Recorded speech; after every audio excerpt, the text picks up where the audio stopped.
अस्सलाम वालेकुम बच्चों, कैसे हैं आप लोग। बच्चों उम्मीद है कि आप सब एकदम फिट फाट होंगे। अच्छा बच्चों, मैं एंटी टेस्ट की लेक्चर्स की सीरीज स्टार्ट कर रहा हूँ। इसमें हम first year second year physics के तमाम वो टॉपिक्स जो एंटी टेस्ट के हवाले से बहुत ज्यादा इंपॉर्टेंट है उनको हम कवर करेंगे। उनसे रिलेटेड हम जनरल एमसीक्यूज भी करेंगे और उनसे रिलेटेड जो पास पेपर्स में ई कैट में, एम कैट में, इसी तरह एनईटी में, प्यास जी की डिफरेंट यूनिवर्सिटीज के टेस्ट में जो एमसीक्यूज आ चुके हैं वो भी हम इंशाल्लाह इन लेक्चर्स में क्या करेंगे, कवर करेंगे। ठीक है। इसके अलावा बच्चों हम तमाम टॉपिक्स को इस तरह से कवर करेंगे कि आपको लेक्चर सुनने के बाद कोई भी ऐसा एमसीक्यूज, किसी भी बुक का ऐसा एमसीक्यूज ना हो कि जो आपसे सॉल्व ना हो। स्पेशल फोकस मेरा ग्राफिकल भी, फिजिक्स को ग्राफिकल करने में भी होगा कि जो ग्राफिकल क्वेश्चंस होते हैं वो बच्चों को बहुत ज्यादा तंग करते हैं। तो हर टॉपिक में जिस तरह के जितने भी ग्राफिकल क्वेश्चंस होंगे इंशाल्लाह उनको भी हम कवर किया करेंगे। तो आज हम स्टार्ट करने लगे हैं work done bye constant force. तो आइए देखते हैं कि work done bye constant force है क्या चीज और इससे किस तरह के एमसीक्यूज पास पेपर में आ चुके हैं और किस किस तरह के एमसीक्यूज जनरली बन के आ सकती हैं। तो हमारा टॉपिक है work done bye constant force. ठीक है। अब वर्क डन क्या होता है बच्चों, आप सब जानते हैं कि अगर कोई भी force, if a force displaces a body in its direction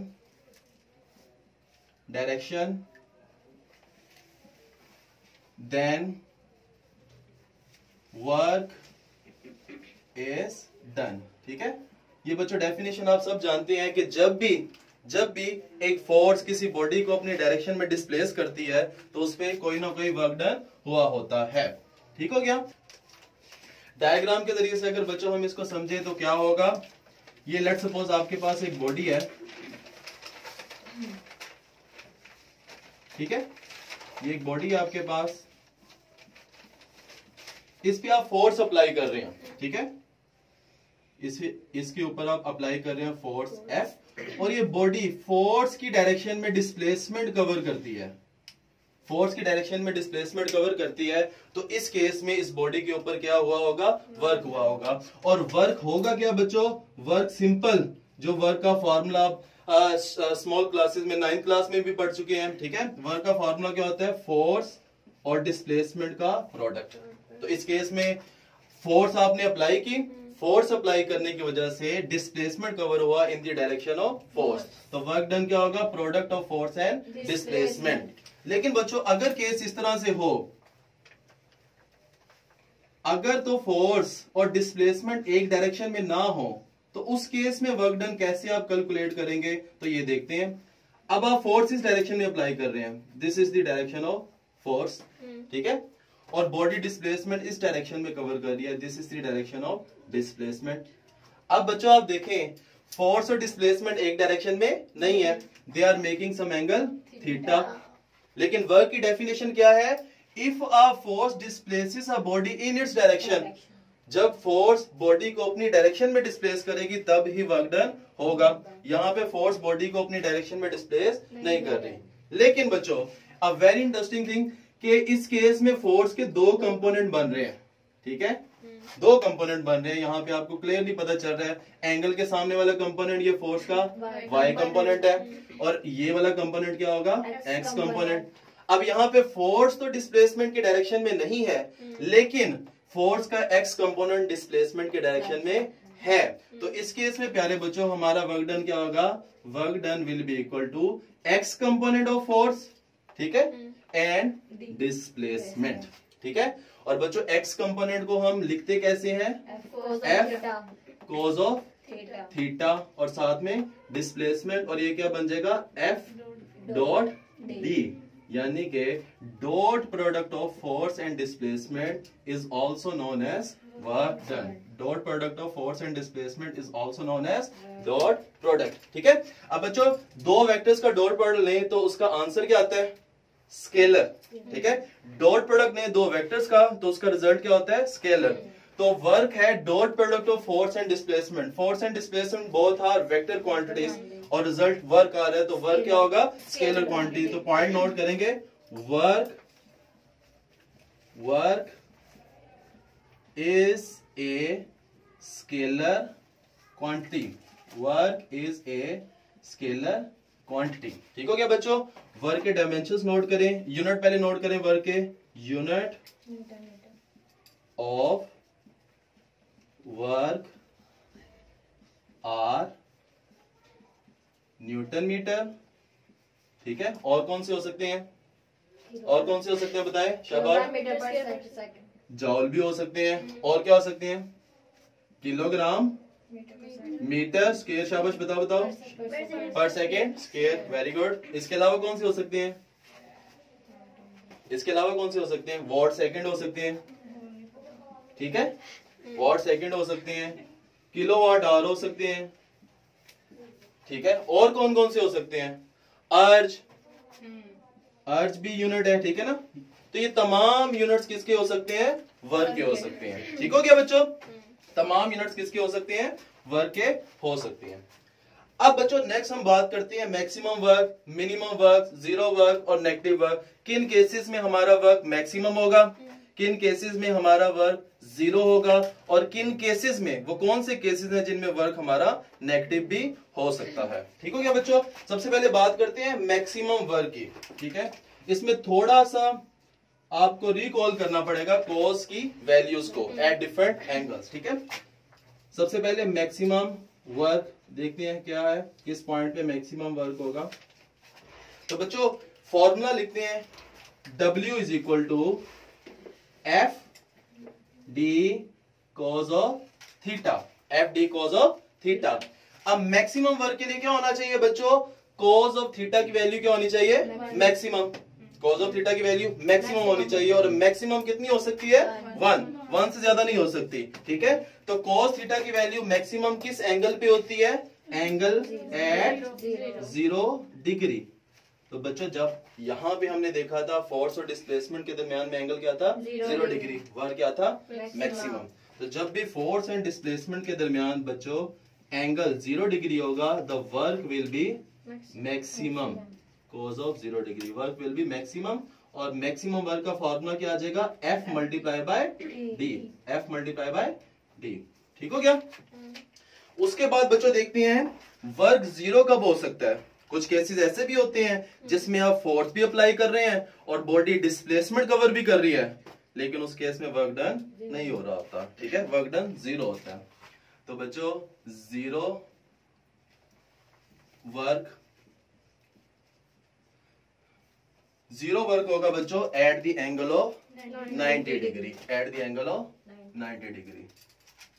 तो बच्चों 90 डिग्री का एंगल अगर आप बनाएंगे फोर्स एंड डिस्प्लेसमेंट, तो वर्क आपके पास आ जाएगा W is equal to F D cos of 90 degree. Cos 90 degree का आंसर क्या होता है, 0। तो work will be 0 when the angle between force and displacement is 0. For example, 90 degree. ठीक है, work done will be 0 when the angle between force and displacement is 90 degree. For example, आप एक bag पकड़ के जा रहे हैं, बहुत भारी बैग पकड़ के जा रहे हैं, ठीक है, तो आप फोर्स अप्लाई कर रहे हैं बैग पे अपवर्ड डायरेक्शन में, और डिस्प्लेसमेंट किस तरफ हो रहा है, फॉरवर्ड डायरेक्शन में। तो फोर्स अपवर्ड डायरेक्शन में, डिस्प्लेसमेंट फॉरवर्ड डायरेक्शन में, एंगल कितना बन रहा है, 90 डिग्री। तो आप चाहे 10 मील बैग को पकड़ के गए हैं, चाहे आप 50 मील बैग को पकड़ के गए हैं, आपका वर्क डन क्या है, 0। ठीक हो गया। उसके बाद प्यारे बच्चों नेगेटिव वर्क, किन केसेस में वर्क नेगेटिव हो सकता है, नेगेटिव वर्क। ठीक है प्यारे बच्चों, नेगेटिव वर्क तब होगा जब फोर्स और डिस्प्लेसमेंट के दरमियान में एंगल कितना होगा, 180 डिग्री, 180 डिग्री। ठीक है, इसमें फोर्स और डिस्प्लेसमेंट के दरमियान एंगल 180 डिग्री है, तो F D cos of 180 degree. Cos 180 degree कितना होता है पहले बच्चों, -1। तो work will be equal to minus F into D. ठीक है, यहां पे वर्क मिनिमम है, सॉरी यहां पे वर्क 0 है, और यहाँ पे वर्क क्या है, नेगेटिव। ठीक हो गया। ये कौन सा केस हो सकता है जहां पे वर्क नेगेटिव है? इसकी प्रैक्टिकल एप्लीकेशन क्या हो सकती है? एक बॉडी स्लाइड कर रही है रोड के ऊपर, ठीक है, स्लाइड कर रही है रोड के ऊपर, डिस्प्लेसमेंट वो इस डायरेक्शन में कवर कर रही है, लेकिन रोड और उस बॉडी के दरमियान में एक फ्रिक्शनल फोर्स होगी। फ्रिक्शनल फोर्स क्या होती है? उसकी बॉडी उसकी मोशन को अपोज करेगी। तो बॉडी इस डायरेक्शन में फोर्स डिस्प्लेसमेंट कवर कर रही है और फ्रिक्शनल फोर्स बिल्कुल उसके ऑपोजिट डायरेक्शन में है। दोनों एक दूसरे से क्या है, ऑपोजिट डायरेक्शन में। एंगल कितना बन रहा होगा, 180 डिग्री। तो वर्क क्या होगा, नेगेटिव। ठीक हो गया। इसको बच्चों हम एक क्वाड्रेंट सिस्टम बना लेते हैं। क्वाड्रेंट सिस्टम में हमारे पास रेंजेस आ जाएंगी डिफरेंट एंगल्स की, कि किन रेंजेस पे वर्क पॉजिटिव होगा और किन एंगल्स पे वर्क क्या होगा, नेगेटिव। इसके लिए आपको एक क्वाड्रेंट सिस्टम बना देता हूं।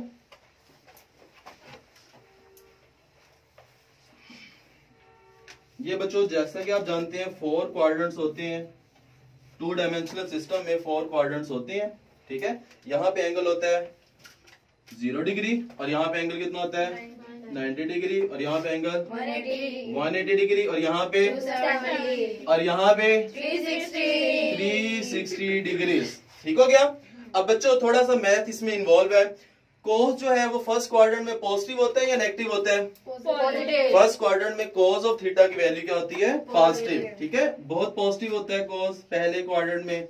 तो कोस की वैल्यू फर्स्ट क्वाड्रेंट में पॉजिटिव है, तो एंगल कोस थीटा, इस फॉर्मूला में कोस थीटा आ रहा है, तो कोस अगर पॉजिटिव है तो वर्क भी क्या होगा, पॉजिटिव। तो फर्स्ट क्वाड्रेंट में प्यारे बच्चों वर्क क्या होगा, पॉजिटिव। ठीक है, वर्क पॉजिटिव होने का मतलब ये है कि जिस डायरेक्शन में फोर्स लग रही है उसी डायरेक्शन में डिस्प्लेसमेंट होगा। ठीक है, और ये जरूरी नहीं है कि मैं सारी की सारी फोर्स उसी डायरेक्शन में लग रही होगी। जैसा कि ये केस था, इस केस में सारी की सारी फोर्स उसी डायरेक्शन में है।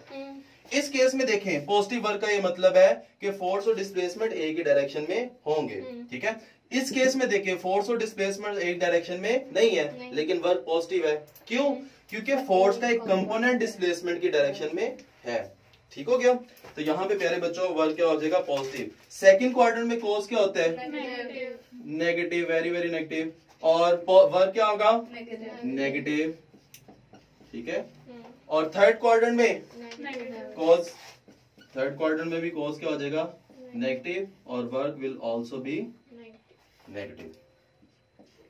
ठीक हो गया। और फोर्थ क्वाड्रेंट में प्यारे बच्चों वर्क कॉस जो कि पॉजिटिव है, तो वर्क भी क्या होगा, पॉजिटिव। ठीक हो गया। तो ये 4 क्वाड्रेंट में इस तरह वर्क के का पैटर्न होगा। 0 से 90 डिग्री तक वर्क क्या है, पॉजिटिव। फिर 90 डिग्री से 270 डिग्री तक वर्क क्या है, नेगेटिव। फिर 270 से 360 डिग्री तक भी वर्क क्या है, पॉजिटिव। ठीक हो गया प्यारे बच्चों, यहाँ तक क्लियर है सबको? अच्छा, फिर प्यारे बच्चों इससे रिलेटेड ना कुछ एमसीक्यूज आते हैं कि किस एंगल पे वर्क जो है वो मैक्सिमम वर्क से 50% आ जाएगा, किस एंगल पे वर्क जो है वो मैक्सिमम वर्क से 80% रह जाएगा, किस एंगल पे जो वर्क है वो मैक्सिमम वर्क का 70% हो जाएगा। ये डिफरेंट किस्म के इस तरह से एमसीक्यूज आते हैं। ठीक है, तो इसके लिए आपको मैं एक टेबल बना देता हूं। उस टेबल की मदद से आपको तमाम वैल्यूज के ऊपर पता चल जाएगा किस वैल्यू के ऊपर वर्क मैक्सिमम वर्क का 50% है, किस एंगल पे मैक्सिमम वर्क का 80%। ठीक है, उसके लिए हम बना लेते हैं एक टेबल। ठीक है, उस टेबल को आप नोट करेंगे। ये हम बनाते हैं टेबल।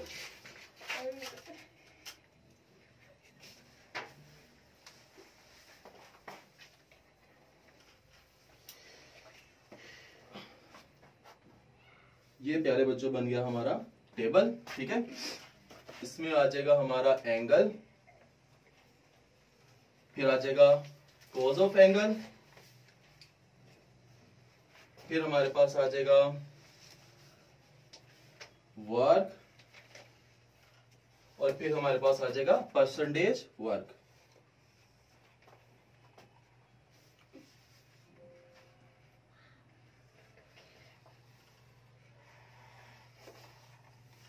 ये प्यारे बच्चों हमारे पास बन गया हमारा टेबल। अब यहां पे हम लेंगे एंगल। ठीक है, वो एंगल जिस एंगल पे हम वर्क को कैलकुलेट करना चाहते हैं। यहां पे आ जाएगा हमारे पास कॉज ऑफ एंगल, ठीक है। फिर यार यहाँ पे हमारे पास आ जाएगा वर्क, ठीक है। और फिर यहाँ पे हमारे पास आ जाएगा परसेंटेज वर्क, ठीक हो गया। यहां तक क्लियर है प्यारे बच्चों। अच्छा, सबसे पहले देखते हैं at the angle 0 degree. At angle 0 degree, जब एंगल 0 डिग्री होगा तो वर्क कॉज ऑफ 0 डिग्री क्या हो जाएगा प्यारे बच्चों? 1। वर्क किसके इक्वल हो जाएगा? अब यहां से देखें, फार्मूला लगाए, W is equal to F multiply by D into cos of theta into cos of theta. तो वर्क किसके इक्वल हो जाएगा? F multiply by D। F multiply by, अब F मल्टीप्लाई बाय D क्या है?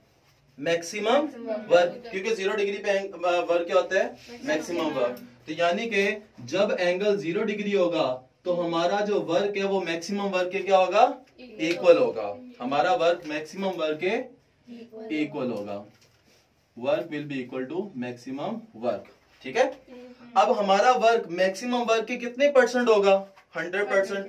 हमारा वर्क 100% मैक्सिमम वर्क के equal होगा, ठीक है। तो ये आ जाएगा 100% ऑफ मैक्सिमम वर्क, ठीक हो गया। यहां तक क्लियर है। फिर नेक्स्ट हम बात करते हैं 30 डिग्री पे। 30 डिग्री के एंगल पे प्यारे बच्चों कॉज ऑफ थीटा की वैल्यू कितनी होती है? शाबाश बताएं जल्दी से। कॉज ऑफ थीटा की वैल्यू कितनी होती है? Square root 3/2। शाबाश। तो इसको अगर पॉइंट्स में लिखे तो 0.866, 0.866, ठीक है। इस केस में हमारा वर्क क्या हो जाएगा? इस केस में हमारा वर्क इक्वल हो जाएगा square root 3/2 times of maximum work. अच्छा, अब स्क्वायर रूट 3/2 टाइम्स कितने परसेंट बनता है? 86.6%। इस केस में हमारा जो वर्क होगा वो मैक्सिमम वर्क से कम होके 86.6% हो जाएगा मैक्सिमम वर्क का। तो मैक्सिमम इस केस में हमारा वर्क हो जाएगा 86.6% ऑफ मैक्सिमम वर्क। हाँ भाई, यहाँ तक क्लियर है सबको? यानी कि 86% वर्क डन होगा। इस केस में वर्क डन 86% होगा। देखें, जब दोनों सेम डायरेक्शन में है, 0 degree angle, 0 degree angle, work done सारा का सारा मैक्सिमम वर्क है। जब एंगल चेंज हो गया, 30 डिग्री हो गया, फॉर एग्जांपल ये एंगल 30 डिग्री है, इसमें वर्क हमारा 100% नहीं है, कुछ वर्क हमारा क्या हो गया? कम हो गया। वर्क 86.6% रह गया। क्यों कम हो गया? ठीक है। Question is why the work has been decreased. इस केस में प्यारे बच्चों वर्क इसलिए कम हुआ है क्योंकि हमारी फोर्स 2 कंपोनेंट्स में डिवाइड हो चुकी है, ठीक है। एक कंपोनेंट है वाई कंपोनेंट और दूसरा कंपोनेंट एक्स कंपोनेंट। अब वाई कंपोनेंट तो वर्क डन करने में कोई कंट्रीब्यूट नहीं कर रहा, सारा वर्क एक्स कंपोनेंट की वजह से हो रहा है। वाई कंपोनेंट क्या हो रहा है?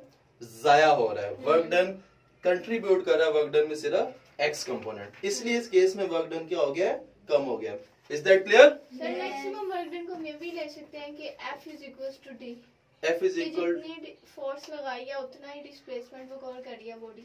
नहीं, ये नहीं, ये मैक्सिमम वर्क को हम लेते हैं कि जिस डायरेक्शन में फोर्स लगाई है उसी डायरेक्शन में डिस्प्लेसमेंट कवर हुआ है। फोर्स और डिस्प्लेसमेंट का इक्वल होना जरूरी नहीं है मैक्सिमम वर्क में। अच्छा। फोर्स और डिस्प्लेसमेंट का एक ही डायरेक्शन में होना लाजमी है। एंगल 0 डिग्री होना चाहिए। तो मैग्नीट्यूड के लिहाज से फिर हम कैसे बात कर सकते हैं? मैग्नीट्यूड के लिहाज से हम ये कहेंगे कि जब फोर्स और डिस्प्लेसमेंट एक ही डायरेक्शन में होंगी तो मैग्नीट्यूड वर्क का होगा मैक्सिमम। वर्क का मैग्नीट्यूड क्या होगा? मैक्सिमम। ठीक हो गया। अब प्यारे बच्चों बात करते हैं 45 डिग्री एंगल पे, ठीक है। 45 डिग्री के एंगल पे बताओ शाबाश जल्दी से, कितना होता है? 1/√2, 1/√2, ठीक है। पॉइंट्स में कितना होगा? 0.707, ठीक है। और वर्क इक्वल हो जाएगा 1/√2 टाइम्स ऑफ मैक्सिमम वर्क। क्या बात है, क्लियर है यहाँ तक? उसके बाद वर्क परसेंटेज में कितना हो जाएगा? 70.7% ऑफ मैक्सिमम वर्क। ठीक हो गया। उसके बाद प्यारे बच्चों बात करेंगे 60 डिग्री पे। 60 डिग्री पे वर्क कॉस थीटा कितना होता है? 1/2, और पॉइंट्स में 0.5, ठीक है। और work will be equal to 1/2 of maximum work या 50% ऑफ मैक्सिमम वर्क। यानी कि बच्चों अगर 45 डिग्री एंगल बन रहा है फोर्स और डिस्प्लेसमेंट में, तो हमारा वर्क आधा रह जाएगा। हमारा वर्क कितना रह जाएगा? आधा रह जाएगा। अगर एंगल कितना बन रहा है? 60 डिग्री। ठीक हो गया। अब बात करते हैं 90 डिग्री पे। 90 डिग्री में प्यारे बच्चा कॉस की वैल्यू कितनी होती है? 0, ठीक है। और वर्क कितना हो जाएगा? वर्क भी हो जाएगा 0, ठीक है, 0। और कितने परसेंट हो जाएगा? 0%। क्या ख्याल है बच्चों, यहाँ तक क्लियर है? इसमें कोई मसला? आज के बाद इसमें कोई मसला होगा? अब इसका मतलब है कि अब किसी भी एंगल पे आपसे पूछ लिया जाए कितने परसेंट होगा work done of maximum work, तो आपको कैलकुलेट किए बगैर आंसर आ जाना चाहिए। ठीक है, ये आपको टेबल बनवाने का मकसद ये है कि आपको कैलकुलेशन करने की जरूरत ना पड़े। ठीक है, ये आपकी फिंगर टिप्स पे होना चाहिए। अब बच्चों बात करते हैं work done bye constant force से रिलेटेड कुछ एमसीक्यूज की। ग्राफिकल एमसीक्यूज भी होंगे और पास पेपर के एमसीक्यूज भी होंगे। और कुछ एक पहले तो सबसे सिंपल से एमसीक्यू करते हैं, तो देखते हैं कि आपको किस हद तक समझ आ गई है। कर लेंगे ना? कर लेंगे? हाँ ना तो बोलो। चलो जी अभी देख लेते हैं। पहला क्वेश्चन आपकी नजर करते हैं और बड़ा सिंपल सा है। Good question, very good question. A body covers a displacement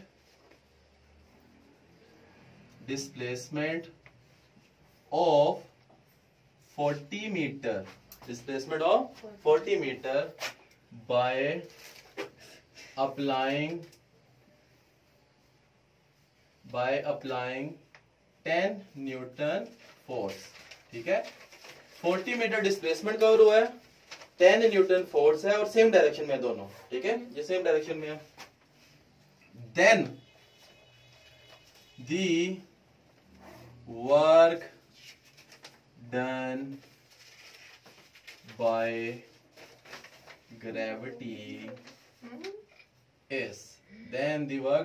gravity is option number A, ये आप ही सॉल्व करेंगे। Option number A 400 joule, option number B 40 joule, option charlie 80 joule और ऑप्शन डेल्टा 0। चलें जी सॉल्व करें, जल्दी से फटाफट सॉल्व करें। जो बच्चा सबसे पहले क्वेश्चन सॉल्व कर लेगा उसको मैं एक क्वेश्चन और दूंगा। ठीक है, जल्दी से सॉल्व करें। क्या आंसर होगा? डिस्प्लेसमेंट है 40 मीटर और फोर्स कितनी है? 10 न्यूटन। ग्रेविटी की तो है। और वर्क डन बाय ग्रेविटी, हमने ग्रेविटेशनल फोर्स से बताना कितना वर्क डन होगा। शाबाश बताएं जल्दी से। क्या बोला? 0। आप 400 0। आपने डायरेक्शन सेम है जी। 400 होगा। एग्जैक्टली 400 नहीं होगा। ठीक है, इसका आंसर क्या होगा? इसका आंसर देखते हैं जी। ये देखिए, ये ऑब्जेक्ट है, ठीक है। इस पे फोर्स आपने लगाई कितनी? 10 न्यूटन, ठीक है। और डिस्प्लेसमेंट भी इसी डायरेक्शन में कवर हुआ, कितना? 40 मीटर। हमने बताना है work done by gravity. Gravity की डायरेक्शन क्या होती है बच्चों? डाउनवर्ड। तो force of gravity downward direction में एंगल कितना बन रहा है? 90 डिग्री ग्रेविटी और डिस्प्लेसमेंट में। अब हम इस फोर्स को नहीं देखेंगे, ग्रेविटी की फोर्स को देखेंगे। ठीक है बच्चों, तो ग्रेविटी की फोर्स को देखेंगे तो एंगल कितना बन रहा है? 90 डिग्री। तो वर्क डन आपका 400 होगा या 0 होगा? तो शाबाश, जिन बच्चों ने 0 डिग्री कहा था उनको स्पेशल शाबाश। ठीक है, अब देखते हैं एक और एमसीक्यू देखते हैं, थोड़ा सा ग्राफ मैथमेटिक्स थोड़ी सी इन्वॉल्व है इसमें। ठीक है, ये आपके पास एक फॉर एग्जांपल एक क्लिफ है, ठीक है, ये एक पहाड़ है आपके पास, नॉर्दर्न एरिया का एक पहाड़ है, यहाँ पे है एक गेंद, यहाँ पे क्या है एक गेंद, ठीक है, एक पहाड़ है और उसके ऊपर एक बॉल पड़ा है, फुटबॉल पड़ा है या पत्थर पड़ा है। अच्छा, इसकी स्टेटमेंट आप खुद लिखें, इसकी स्टेटमेंट लिखें, मैं स्टेटमेंट आपको लिखवा देता हूं। A ball is at the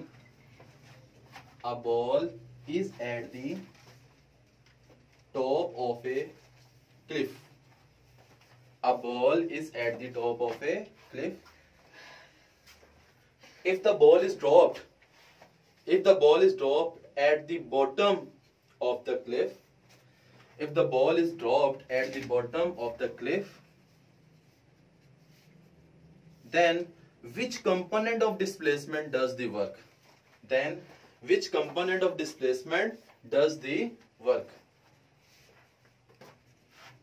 ठीक है, Which component of displacement does the work? Note होगी। अच्छा, आप सिचुएशन समझे क्या है। ये एक पहाड़ है, पहाड़ के ऊपर गेंद है, ठीक है, ये पत्थर है जो भी है, आप इस पे फोर्स अप्लाई करते हैं, फोर्स अप्लाई करेंगे, ये पत्थर क्या करेगा, नीचे की तरफ डिस्प्लेसमेंट कवर करेगा। आपने बताना है डिस्प्लेसमेंट का कौन सा कंपोनेंट वर्क में कंट्रीब्यूट कर रहा होगा, ठीक है, सोल्व कर सकते हैं, शाबाश, 10 सेकंड आपके पास, जल्दी से 10 सेकंड में सोचो, जल्दी जल्दी से, इजी सा है, कोई इसमें मसला नहीं है। ड्रॉ करके देखें, फोर्स की डायरेक्शन ड्रॉ करके देखें, डिस्प्लेसमेंट की डायरेक्शन ड्रॉ करके देखें। एग्जैक्टली ये सही कर रही हो, सही कर रही हो आप जी। Time up. यहां पे देखें, फोर्स आपने अप्लाई की इस डायरेक्शन में, ठीक है, ये डायरेक्शन में आपने फोर्स अप्लाई कर दी, दिस इज दी फोर्स, ये आपने फोर्स अप्लाई की, आप टैप करेंगे ना इसको, इस डायरेक्शन में टैप करेंगे फिर ही नीचे जाएगा, ये आपने फोर्स अप्लाई कर दी। जब फोर्स अप्लाई करेंगे तो ये ऐसे डिस्प्लेसमेंट कवर करेगा, करेगा या नहीं करेगा, तो ये इसका क्या आ जाएगा, डिस्प्लेसमेंट आ जाएगा, ठीक है, और एंगल कितना बनेगा इनके दरमियान में, थीटा। यहां तक क्लियर है। अब हमने बताना है कौन सा कंपोनेंट डिस्प्लेसमेंट का कंट्रीब्यूट कर रहा होगा वर्क डन में, ठीक है प्यारे बच्चों। अब बच्चों, हमें वर्क की डेफिनेशन से ये बात पता है कि वो वाला कंपोनेंट जो फोर्स की डायरेक्शन में हो, ठीक है, या फोर्स का वो कंपोनेंट जो डिस्प्लेसमेंट की डायरेक्शन में हो, या डिस्प्लेसमेंट का वो वाला कंपोनेंट जो फोर्स की डायरेक्शन में हो, वही वर्क डन में कंट्रीब्यूट करता है। तो यहां से हम क्या कर सकते हैं, डिस्प्लेसमेंट को दो कंपोनेंट्स में डिवाइड कर सकते हैं। तो डिस्प्लेसमेंट के प्यारे बच्चों जो दो कंपोनेंट्स बनेंगे वो कौन कौन से बनेंगे, एक तो एंगल के सामने वाला कंपोनेंट वो sine D sine theta Y component, और ये वाला कंपोनेंट क्या हो जाएगा, डी कोस थीटा। एंगल के सामने वाला कंपोनेंट कौन सा होता है, वाई कंपोनेंट, तो वो डी साइन थीटा हो जाएगा, और दूसरा कंपोनेंट कौन सा होता है, x component, d cos theta. अब कौन सा कंपोनेंट फोर्स की डायरेक्शन में है, कोस थीटा वाला, डी साइन थीटा तो वर्क में कंट्रीब्यूट नहीं कर रहा, तो इस केस में प्यारे बच्चों वर्क डन किसके इक्वल हो जाएगा, work done will be equal to F D cos of theta, ठीक है, ये पास्ट पेपर में क्वेश्चन आ चुका है, F D cos of theta, सही है, उसमें ये आपको सिचुएशन नहीं गिवन होगी, ठीक है, ये सिचुएशन आपको खुद ड्रॉ करनी पड़ेगी, आपको स्टेटमेंट गिवन होगी, आपको ये सिचुएशन ड्रॉ करके कैलकुलेट करना होगा। सर जब ऐसे लिखा होता है F cos of theta D, यानी कि फोर्स का एक्स वाला कंपोनेंट इन्वॉल्व उसमें फोर्स का एक्स वाला कंपोनेंट इन्वॉल्व होता है, और इसमें डिस्प्लेसमेंट का एक्स वाला कंपोनेंट इन्वॉल्व है, ठीक है जी प्यारे बच्चों। नेक्स्ट मूव करें, ये नोट कर लिया सबने। सर साइन थीटा तो आ ही नहीं सकता, तो हमें तो पता नहीं होगा कि मतलब कोस थीटा ही है। ना ना ना, साइन थीटा भी कुछ केसेस ऐसे होते हैं जिनमें साइन थीटा भी कंट्रीब्यूट करता है, इसको भी हम डिस्कस करेंगे। साइन थीटा भी बाज़-औक़ात आ जाता है, ठीक हो गया। अच्छा, अगर मैं यहां से कह देता वर्क डन बाय ग्रेविटी बताओ, इसी में अगर मैं कह देता वर्क डन बाय ग्रेविटी बताओ, तो डिस्प्लेसमेंट का कौन सा कंपोनेंट आता, वाई वाला, ग्रेविटी नीचे की तरफ वाई वाला कंपोनेंट, ठीक है। तो प्यारे बच्चों, ग्राफ हमने समझना है, graph between force and displacement. Force और डिस्प्लेसमेंट के दरमियान में जो ग्राफ है उसको अंडरस्टैंड करना है, ठीक है। तो ये प्यारे बच्चों हमारे पास एक ग्राफ है, this is the graph between force and displacement, force and this is displacement, ठीक हो गया। इनके दरमियान में हम एक ग्राफ ले लेते हैं, this is the graph, this is the graph, ठीक है। अब आपसे कहा जाता है कि what is the area under the graph, what is the area under the graph, इस ग्राफ के नीचे एरिया कितना होगा। तो बच्चों क्लियरली आपको नजर आ रहा है कि ग्राफ के नीचे एरिया ये वाला बन रहा है, this is the area under the graph, this is the area under the graph, ठीक हो गया। ये सारा एरिया ग्राफ के अंडर आ रहा है। अच्छा, अब अगर आपको इस एरिया को कैलकुलेट करने को कहा जाए तो कैसे कैलकुलेट करेंगे। ये देखें, ये जो ज्योमेट्रिकल शेप है, ये किस तरह की ज्योमेट्रिकल शेप है, स्क्वायर भी इसको कह सकते हैं या रेक्टेंगल भी कह सकते हैं। दोनों का एरिया का फार्मूला क्या है, सेम। एरिया का फार्मूला क्या है, सेम। तो इसका मतलब है मैं अगर एरिया अंडर द ग्राफ करूं, एरिया अंडर ग्राफ, ठीक है, या इसको एरिया अंडर द कर्व भी बोल सकते हैं आप। एरिया अंडर द ग्राफ क्या है, क्योंकि ये शेप कौन सी है, स्क्वायर या रेक्टेंगुलर शेप। तो एरिया अंडर दी, अगर इसके अंडर एरिया आपने कैलकुलेट करना है तो इस स्क्वायर का या इस रेक्टेंगल का एरिया फाइंड कर लें। स्क्वायर या रेक्टेंगल का एरिया क्या होता है, लेंथ इनटू विड्थ। अच्छा, विड्थ में, लेंथ में क्या आ रहा है, फोर्स, और विड्थ में क्या आ रहा है, डिस्प्लेसमेंट। तो आ जाएगा F मल्टीप्लाई बाय D। अब प्यारे बच्चों, F मल्टीप्लाई बाय D किसका फार्मूला है, वर्क का। It means that if you are given with the graph between force and displacement, then calculating the area under the graph will give you work done, ठीक है। Point note करेंगे, area under the graph, area under the graph of FD represents work done. Area under the graph of force and displacement represents work done. क्या ख्याल है बच्चों, ठीक है। यहाँ तक क्लियर है। सर फोर्स और डिस्प्लेसमेंट का ग्राफ ही हो तो फिर वो हमें वर्क डन देता है। जी, अगर फोर्स और डिस्प्लेसमेंट के दरमियान में ग्राफ हो और उस ग्राफ का एरिया कैलकुलेट करें अंडर द ग्राफ, तब वर्क मिलेगा, ठीक है। इसके अलावा, एरिया के अलावा अगर फोर्स और डिस्प्लेसमेंट ग्राफ की स्लोप फाइंड करें या कुछ और फाइंड करें तो आपको वर्क डन नहीं मिलेगा, ठीक है। सिर्फ एरिया कैलकुलेट करेंगे under the force displacement graph, तब वर्क मिलेगा, क्योंकि क्लियरली आपको देखे पता चल रहा है कि एरिया अंडर द ग्राफ का फार्मूला बन रहा है F मल्टीप्लाई बाय D, और F मल्टीप्लाई बाय D किसका फार्मूला है, वर्क डन का। क्लियर है बच्चों। अब ग्राफ से रिलेटेड कुछ हम कर लेते हैं एमसीक्यूज। 5 तरह के एमसीक्यूज प्यारे बच्चों आपको ग्राफ से रिलेटेड पूछे जाते हैं वर्क वाले टॉपिक से, ठीक है। उसको वन बाय वन हम डिस्कस करते हैं। तो सबसे पहली टाइप क्या है, ग्राफिकली इसको अंडरस्टैंड करते हैं, ठीक है। लेट्स सपोज आपके पास एक ग्राफ है, ये आपके पास एक ग्राफ है,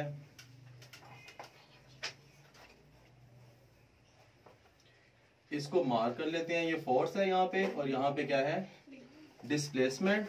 यहाँ पे फोर्स है 100 न्यूटन, यहाँ पे फोर्स है प्यारे बच्चों -100 न्यूटन, ठीक है। और यहाँ पे हम मार्किंग कर देते हैं, इसके डिवीजन कर देते हैं 2, ठीक है, 2, 4, 6, 8, ठीक है, 10, 12, ठीक है, 14, ठीक है। ये हमने मार्किंग कर दी। अब ग्राफ बनाते हैं यहाँ पे बच्चों।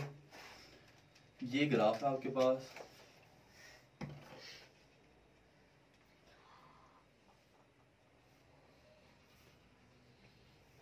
ये ग्राफ है,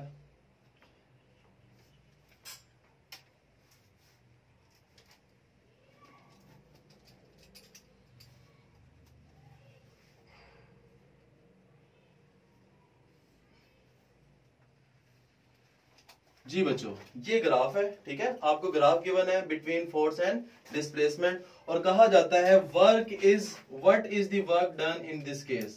इस केस में कितना वर्क डन हुआ है, ठीक है। तो इसको कैसे सोल्व करेंगे? अलग अलग कैसे सोल्व करेंगे? ग्राफ गिवन है, ग्राफ का हम क्या फाइंड करेंगे? एरिया फाइंड कर लेंगे ग्राफ का, तो आपके पास क्या आ जाएगा? Work done. पहले बच्चों ये देखें, डिफरेंट शेप्स, 3 तरह की आपके पास बन रही है ना रेक्टेंगल, तीनों रेक्टेंगल्स का अलग अलग एरिया फाइंड कर लें और एंड पे इनको क्या कर दें? ऐड कर दें। तीनों का अलग अलग एरिया कैलकुलेट करके जब ऐड कर देंगे तो आपके पास क्या आ जाएगा? टोटल वर्क डन, ठीक है। सबसे पहले इस रेक्टेंगल का करते हैं। यहाँ मैं कल इसको कर लेता हूँ, वर्क इज इक्वल टू, ठीक है। इस रेक्टेंगल का क्या होगा? रेक्टेंगल का एरिया होता है length multiply bye width. Length कितनी है? 2 से 6 तक जा रही है, ठीक है, 4। और विड्थ कितनी है? 100, ठीक है।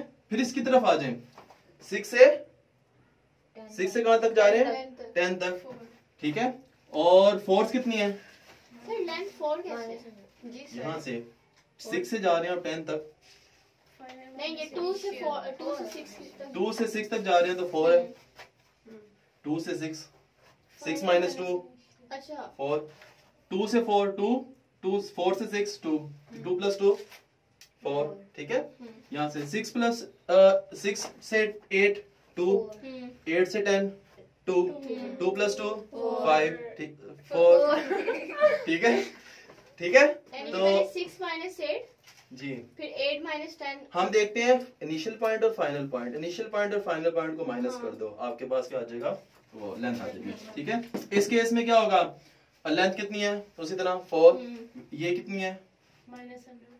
अब ये बात आपने देखनी है, इस केस में फोर्स क्या है आपकी? माइनस। तो नीचे जो ग्राफ आ रहा है, ठीक है, एक्स एक्सिस से नीचे जो ग्राफ आ रहा है उस केस में वर्क डन क्या होगा? माइनस। तो ये हो जाएगा -4 मल्टीप्लाई बाय 100। फिर दोबारा से ये कितना हो जाएगा? 4 मल्टीप्लाई बाय 100। ये वाले दोनों कैंसिल आउट हो जाएंगे। वर्क कितना आ जाएगा प्यारे बच्चों? 400 जूल। इसमें कोई मसला? आना कोई मसला नहीं। Next second type. Second type में आपको एक ट्रायंगल भी गिवन हो सकती है, ठीक है। वर्क डन कैलकुलेट करने के लिए एक ग्राफिक के लिए एक ट्रायंगल गिवन हो सकती है। तो ये बच्चों देखते हैं, यहां पे आपके पास है फोर्स और यहां पे क्या है? डिस्प्लेसमेंट, ठीक है। पहले बच्चों फोर्स और डिस्प्लेसमेंट गिवन है। यहां पे हम मार्किंग कर लेते हैं। Let's suppose here is the force 50 Newton, ठीक हो गया। और यहां पे मार्किंग कर लेते हैं हम 10 20 30 40 एटसेट्रा एटसेट्रा, ठीक हो गया। यहां से ग्राफ स्टार्ट हो रहा है, यहां से ग्राफ स्टार्ट हो रहा है और यहाँ पे एंड हो रहा है। एक फोर्स थी जो बॉडी को डिस्प्लेस कर रही थी और ग्राफ आप बनाते जा रहे थे साथ साथ। तो ये इस तरह का ग्राफ बना। आपसे कहा जाता है कि इस केस में बताएं वर्क डन कितना हुआ। तो कैसे कैलकुलेट करेंगे? वर्क डन कैलकुलेट करें कैसे करेंगे? ग्राफ गिवन है, ग्राफ का simple area under the graph find कर लें। तो एरिया अंडर द ग्राफ, ये किस तरह की शेप बन रही है बच्चों? ट्रायंगुलर शेप बन रही है। किस तरह की शेप बन रही है? ट्रायंगुलर शेप बन रही है। तो इस ट्रायंगल का अगर एरिया कैलकुलेट कर लेंगे तो आपके पास क्या आ जाएगा? वर्क डन आ जाएगा। तो ट्रायंगल के एरिया का फॉर्मूला क्या होता है? शाबाश, बताएं। बचपन में पढ़ते होते थे हम, कितना था? Half base into height. Base कितनी है? ये वो वाली नहीं जो बेबी को पसंद है, ठीक है। ये कुछ और है। तो बेस कितनी है? 0 से 40। तो कितनी हो जाएगी? बेस है 40। और डिस्प्लेसमेंट प्यारे बच्चों कितने? हाइट कितनी है? हाइट कितनी है? यहाँ से 50। यहाँ तक हाइट कितनी है? 50। तो बच्चों कितना हो जाएगा ये आंसर इसका? 2 को कट कर देंगे 40 से, 20 आ जाएगा। 20 मल्टीप्लाई बाय 50 कितना हो जाएगा? 1000। 1000 साथ में आ जाएंगे यूनिट जूल। क्या ख्याल है प्यारे बच्चों? यहाँ से क्लियर है? यहाँ तक? यहाँ तक क्लियर है? अच्छा, नेक्स्ट टाइप। यहाँ पे इसको सॉल्व करते हैं नेक्स्ट टाइप को।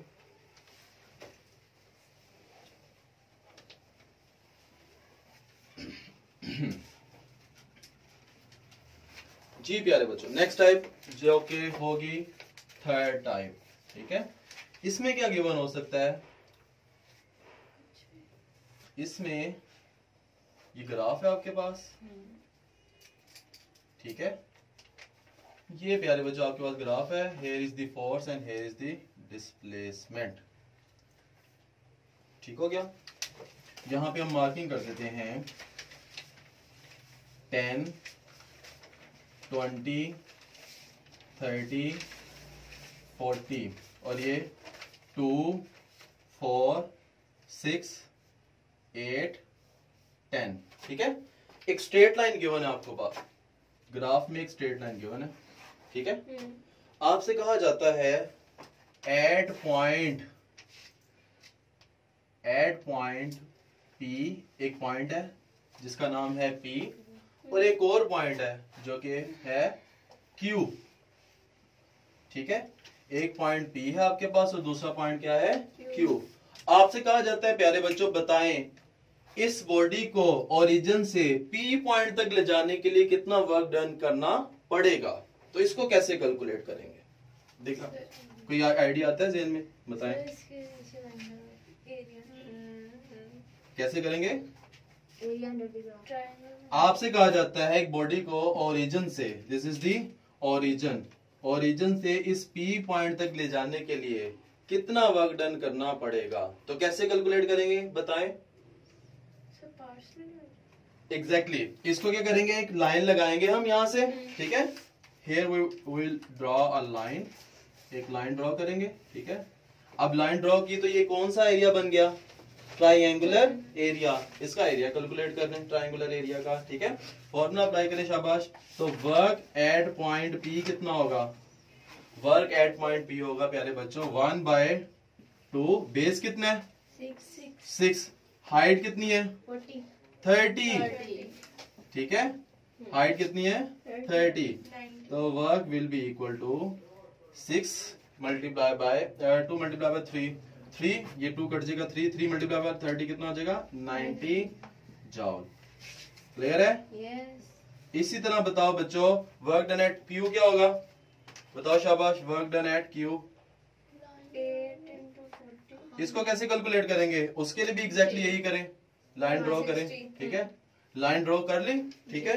तो वर्क एट पॉइंट क्यू किसके इक्वल होगा 1/2, बेस कितनी है 8 और हाइट कितनी है 40, ठीक हो गया।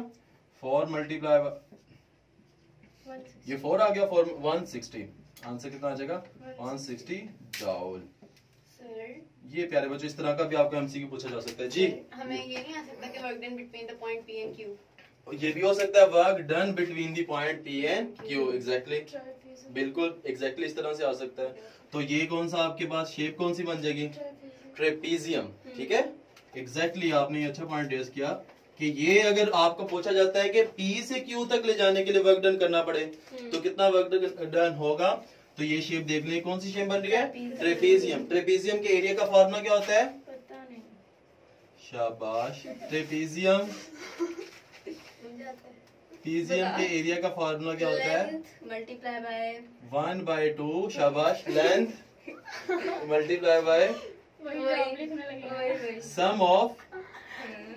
सम ऑफ पैरेलल साइड्स, ठीक है। ये आता था मुझे, मल्टीप्लाई बाय एल्टीट्यूड या हाइट, ठीक है। Sum of parallel sides multiply by altitude या हाइट, ठीक है। ये ट्रेपीजियम के एरिया का फॉर्मूला नोट कर लें, आपको मैथ में भी काम आएगा। यहां तक क्लियर है?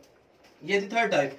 फोर्थ टाइप में प्यारे बच्चों आपसे क्या पूछ सकता है, वो सपोज करें आपसे ये ना पूछता कि at what is the work at point P and what is the work at point P Q. वो आपसे ये पूछ सकता है कि what is the ratio of works at point Q and P. Q और पी पॉइंट पे work की रेशियो क्या है वो बताएं, ठीक है। तो रेशियो आप फाइंड कर सकते हैं इजीली। तो ratio at point Q divided by at point P, ये कितना हो जाएगा, एट पॉइंट पी क्यू कितना है वर्क 160 और पी पे कितना है 90, तो वर्क आ जाएगा 16 डिवाइडेड बाय 9 जॉल। तो रेशियो अगर आपसे पूछी जाए तो कर लेंगे कैलकुलेट। हम तो ratio between P and Q नहीं बोल रहे थे, तो हमने ऊपर क्यू लिखा है। Ratio of work at Q and P या पी एंड क्यू, कुछ भी पूछ सकते हैं आपको। ठीक है, क्लियर है बच्चों? सर पी एंड क्यू होगा फिर 90 और 160 आएगा। फिर 90। अगर आपसे पूछा जाता है what is the ratio of work at P and Q, तो फिर आ जाएगा 90 ओवर 160। ठीक हो गया। लास्ट है बच्चों ग्राफिकली जो आपसे पूछी जाती है वो कुछ इस तरह से होगी।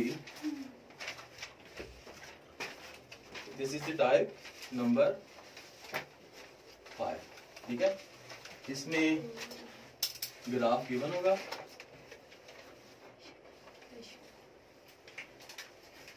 ग्राफ गिवन होगा, here it will be force और यहाँ पे क्या होगा डिस्प्लेसमेंट। क्या ख्याल है बच्चों यहाँ तक?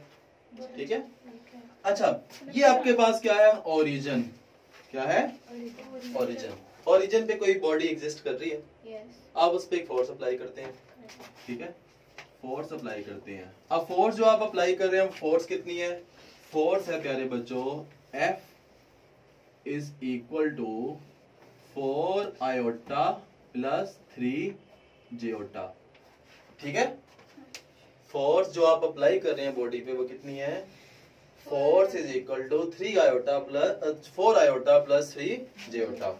इसको आप इस फोर्स से फोर्स अप्लाई करके इस बॉडी को आप ओरिजिन से ले जाते हैं एक पॉइंट P पे, और वो पॉइंट P क्या है? 3,4। पॉइंट P क्या है? 3,4।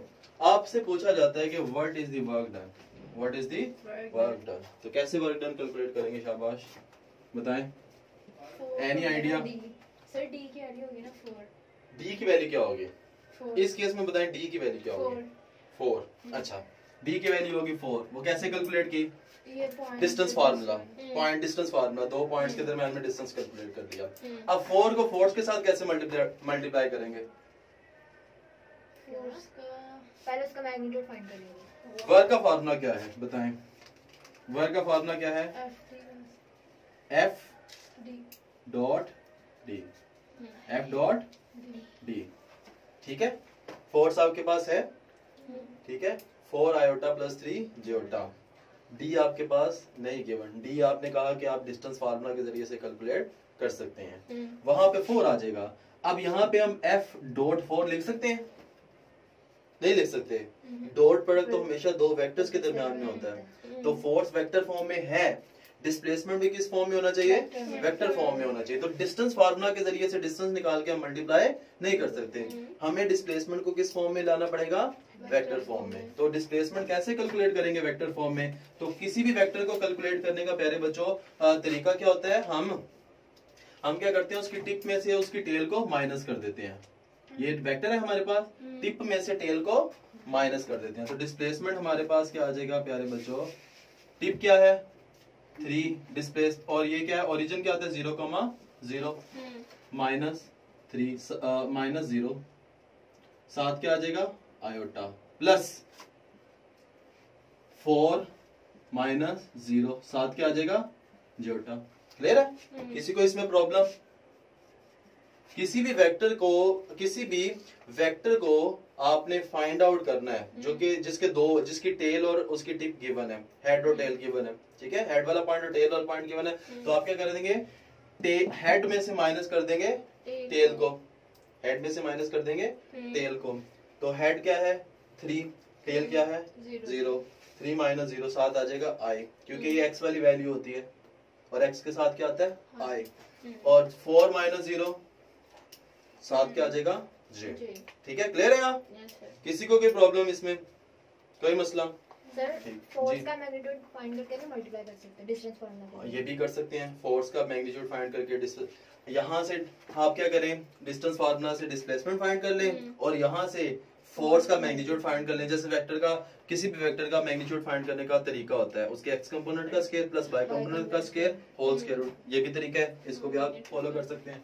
ठीक हो गया? तो बच्चों डिस्प्लेसमेंट क्या आ गया? डिस्प्लेसमेंट आ गया 3 आयोटा प्लस 4 जियोटा। क्लियर है? अब हम क्या करते हैं, वर्क डन कैलकुलेट कर लेते हैं। वर्क डन हमारे पास हो जाएगा W is equal to 4 iota plus 3 जियोटा डॉट 3 आयोटा प्लस 4 जियोटा। ठीक हो गया। अब हमने क्या करना है, डॉट प्रोडक्ट लेना, ठीक है। आई वाला आई से मल्टीप्लाई होगा, जे वाला जे से, तो work will be equal to 4 multiply by 3 12, 3 multiply by 4 12, work done will be equal to 24 newton metre.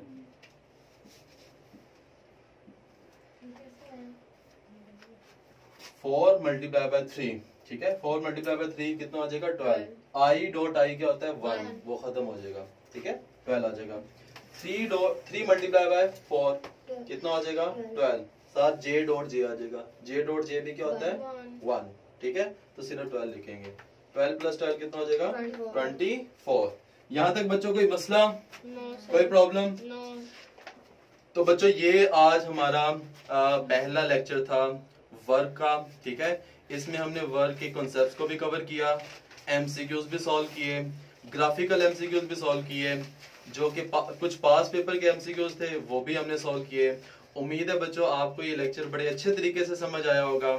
इस लेक्चर से रिलेटेड कोई भी एमसीक्यू किसी भी बुक का अगर आपसे सॉल्व नहीं हो रहा तो आप कमेंट सेक्शन में मुझे बताएं, वो आपको इंशाल्लाह मैं वहां पे रिप्लाई करके सॉल्व कर दूंगा, ठीक है। तो बच्चों नेक्स्ट लेक्चर तक अपना बहुत ज्यादा ख्याल रखिएगा। अल्लाह हाफिज।